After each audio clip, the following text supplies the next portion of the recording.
The thing holding back your trading performance isn't your strategy, it's your ego. But here's the twist: you need an ego to become successful. The problem isn't having one, the problem is when it starts making your decisions. Most people hear the word ego and think of someone who's arrogant, loud, or believes they're better than everyone else. But that's not what ego really is. Ego is your identity. It's a story you tell yourself about who you really are. For example, I'm a good trader, I'm experienced, I know what I'm doing. There's nothing wrong with believing those things. The problem begins when you start being attached to them. Because the moment that identity is challenged, your brain wants to protect it. If you've convinced yourself you're a good trader and a trade goes against you, your ego starts saying, "It's just a pullback. It'll come back. I can't close now because I would be admitting I was wrong." The trade is no longer about the market, it's about protecting your identity. That's what ego does. It protects how you see yourself, even when it's costing you money. Ego isn't just thinking you're better than everyone else, it's being emotionally attached to being right. The market doesn't care who you are or how confident you feel, it only responds to one thing: your decisions. Now, after hearing all of that, you might think ego is something we should get rid of completely. But that's actually impossible, and it wouldn't even be a good thing. Because without ego, you probably wouldn't have started trading in the first place.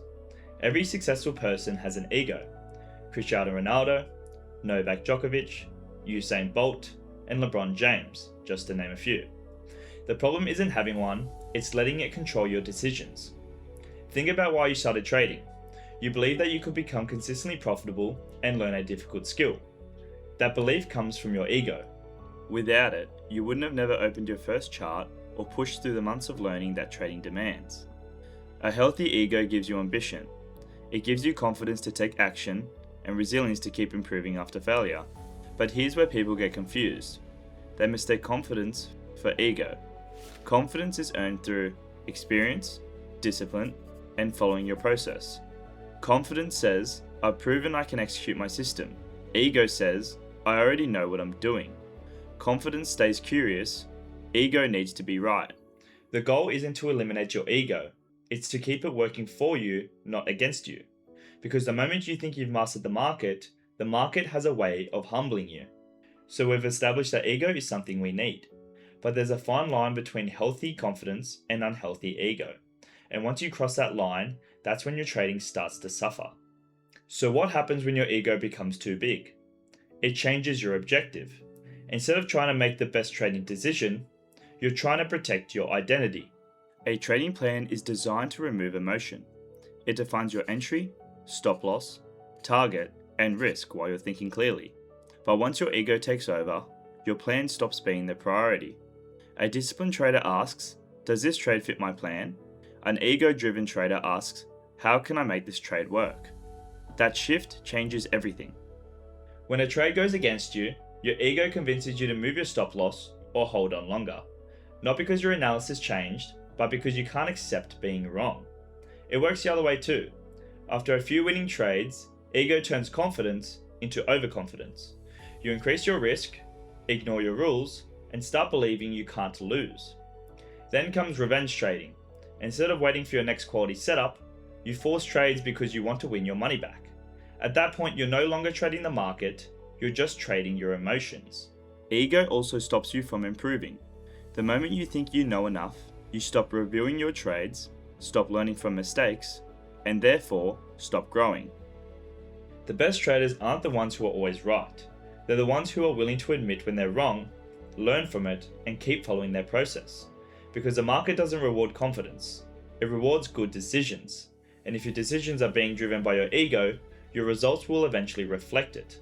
The problem with ego isn't that it's obvious, it's that it convinces you you're making the right decision. That's why recognizing it is so important. The hardest part about ego is that it doesn't feel like ego. It feels like confidence, it feels like experience, it feels like you're making the right decision. So how do you identify it? By observing your behavior. Ask yourself, do I struggle to accept losing trades? Do I move my stop loss because I know it'll come back? Do I break my rules because this trade feels different? Do I increase my risk after a winning streak? Do I blame the market before looking at my own mistakes? If you answered yes to any of these, there's a good chance that your ego is making decisions. One question I always come back to is, am I trying to make the best trading decision, or am I trying to prove that I am right? Because those are two completely different things. A disciplined trader focuses on following their process. An ego-driven trader focuses on protecting their identity. The moment you can recognize that difference, you've already taken the first step towards controlling your ego. The goal isn't to eliminate your ego. That's impossible. The goal is to stop it from making your decisions. The first step is accepting that you don't know what the market is going to do next. No trader does. That's why we trade probabilities, not predictions. Secondly, separate your identity from your trades. A losing trade doesn't make you a bad trader, just like a winning trade doesn't make you a great one. Judge yourself on one thing. Did I follow my process? Because that's the only thing you can control. Another habit is to stay curious. Instead of asking, why did the market do that?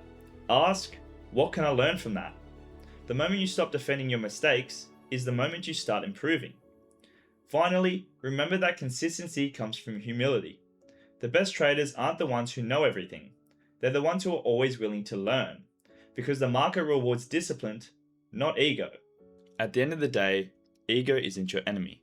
It's a part of being human. Without it, you wouldn't have had the confidence to start, the ambition to improve, or the resilience to keep going after setbacks. The problem begins when your ego starts making your trading decisions. The market doesn't care who you are, it only responds to the decisions you make. The traders who become consistently profitable aren't the ones who always think they're right. They're the ones who are willing to be wrong, learn from it, and execute their process over and over again. So don't focus on protecting your ego, focus on protecting your discipline. Because in the end, your biggest competition isn't the market. It's the version of yourself that needs to be right.